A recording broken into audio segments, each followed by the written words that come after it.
जय गुरु जी संकट जी, मेरे यूट्यूब चैनल गुरु जी 13 ब्लेसिंग पर आपका हार्दिक स्वागत है। जय गुरु जी, शुक्राना गुरु जी, आप सभी साथ संगत जी को जय गुरु जी। गुरु जी आप सभी पर मेहर बनाए रखें, सर्बदा भला सर्बदा भला। संगत जी मैं आशा करती हूँ कि आप सभी स्वस्थ और मस्त होंगे।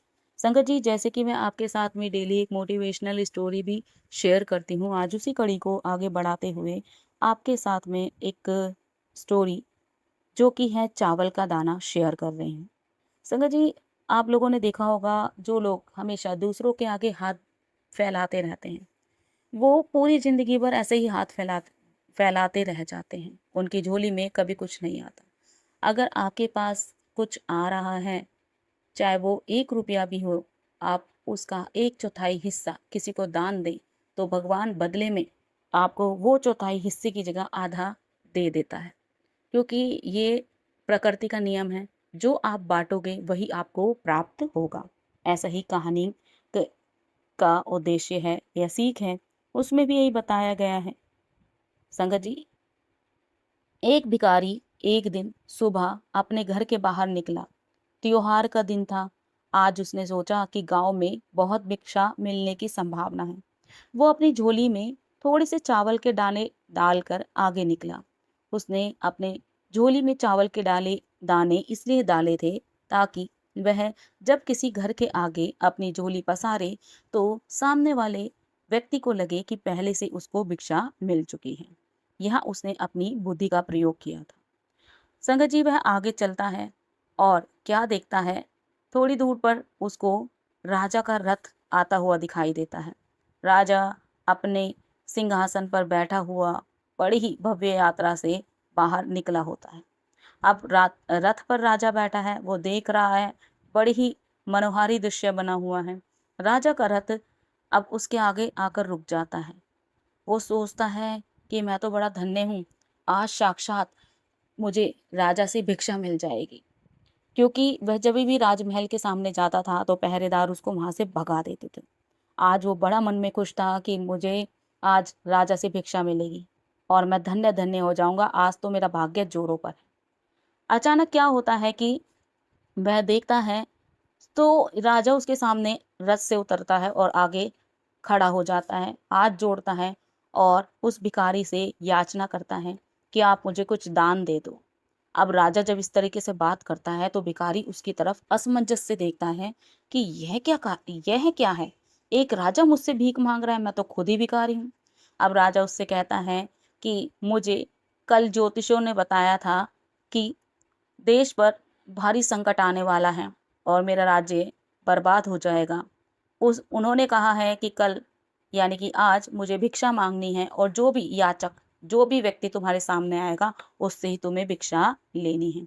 अब मैं अपने राजमहल से निकला हूँ और तुम ही मेरे सामने पहले व्यक्ति ऐसे आए हो जिससे मैं भिक्षा मांगने के लिए तत्पर। अब भिखारी राजा की तरफ देखता है, वो सोचता है कि मैं तो खुद भिखारी हूँ, मैं इसे क्या दूंगा। उसे समझ नहीं आता। अब वह भिखारी से पूछता है कि तुम्हारी झोली में क्या है, मुझे इस झोली में से ही कुछ दे दो।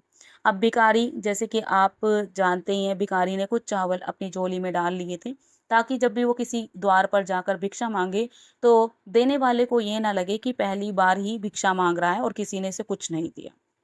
अब वह अपनी झोली को खोलता है तो राजा देखता है कि चावल। अब भिखारी से बोलता है कि चलो कोई नहीं, मैं तुमसे पूरा नहीं लूंगा, दान नहीं लूंगा, लेकिन तुम अपने इन चावलों में से, जो कि मुट्ठी भर चावल थे, उन चावलों में से एक चावल का दाना मुझे दे दो। अब भिखारी सोचता है कि चलो कोई नहीं, चावल का दाना वो बड़े असमंजस के कारण बड़े मन में कुड़ कुड़ कुड़ कुड़ करके वो दे देता है। उसके मन में बहुत कुछ चल रहा होता है कि चावल का दाना कम हो जाएगा, आगे कोई उसको भिक्षा मिले ना मिले, कोई दे या ना दे, वो क्या करेगा। अब राजा को वह चावल बड़े ही अनमने मन से दे देता है, चावल का दाना देता है, एक ही चावल का दाना देता है। राजा वह चावल का दाना लेता है और बड़ा खुश होकर आगे बड़ा चलता है। जहां जहां जाता है सबसे भिक्षा मांगता है, जैसे ज्योतिषियों ने उसको बताया था वो वैसे ही काम कर रहा था। अब जैसे ही शाम होती है भिखारी पूरे राज्य में घूम कर आता है। अब उसको तो कहीं से दान नहीं मिलता क्योंकि राजा को सब दे चुके होते हैं और पहली बार राजा किसी से दान लेने जा रहा है अपने राज्य में, तो सभी राज्य के जितने भी लोग थे सब बढ़ चढ़ कर राजा को दान दे देते हैं। भिखारी उनके पीछे पीछे होता है, भिखारी को कहीं से दान मिलता नहीं है। शाम हो जाती है। अपने घर पहुँचता है, अपनी पत्नी से बताता है कि आज तो ऐसा हुआ। अब पत्नी बोलती है कि कोई बात नहीं, जो हुआ सो हुआ, देखते हैं।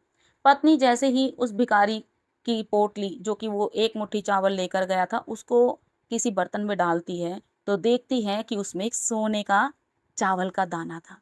वह बड़ी आश्चर्यचकित हो जाती है, ये क्या है? ये तो सोने का दाना लगता है। दोनों भौचक्के रह जाते हैं, उनकी समझ में कुछ नहीं आता। तब वह भिखारी रोना पीटना शुरू कर देता है और उसको अपनी बात, अपने ऊपर किए गए, वो जो उसने राजा को एक दाना जो भिक्षा में दिया था, वो सोचकर वह रोने लगता है।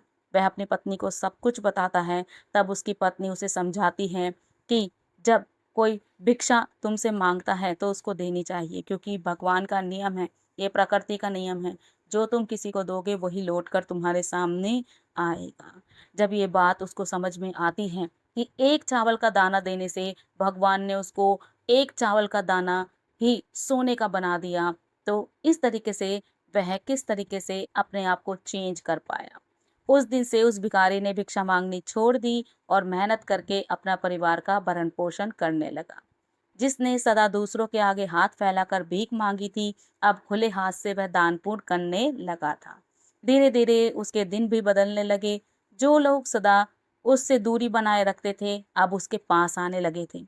वो भिखारी की जगह एक दानी के रूप में जाने जाने लगा था। जय गुरु जी, शुक्राना गुरु जी। इस कहानी से हमें शिक्षा मिलती है, जिस इंसान की प्रवृत्ति देने की होती है, उसे कभी किसी चीज की कमी नहीं होती। जो हमेशा लेने की नियत रखता है, उसका कभी पूरा नहीं पड़ता। गुरुजी भी कहा करते थे, जब भी दान दो तो एक हाथ से दान दो, तो दूसरे को भी पता नहीं चलना चाहिए। आप लोगों ने सुना होगा, जब कबीर दास जी भी दान दिया करते थे, तो वो तो अपनी आंखें बंद कर लेते थे। वो कहते थे कि मैं अगर किसी को दान दे रहा हूँ, तो मेरे अंदर ये अहंकार ना आ जाए कि मैंने इस व्यक्ति को दान दिया और वो व्यक्ति मुझसे कभी आंखें ना मिला पाए, मुझसे नीची नजर मिला के बात करे, मुझसे सिर झुकाकर बात करे। मैं ऐसा नहीं चाहता। इसलिए वो जब भी दान दिया करते थे, तो अपनी आंखें बंद कर लिया करते थे। और संगत जी, बिल्कुल सही है, जो आप किसी के लिए करेंगे वैसा ही आप पाएंगे। जैसा बीज बोओगे वैसा ही आपको फल प्राप्त होगा। आज मैं अपनी वाणी को यहीं विराम देती हूँ। जय गुरु जी, शुक्राना गुरु जी।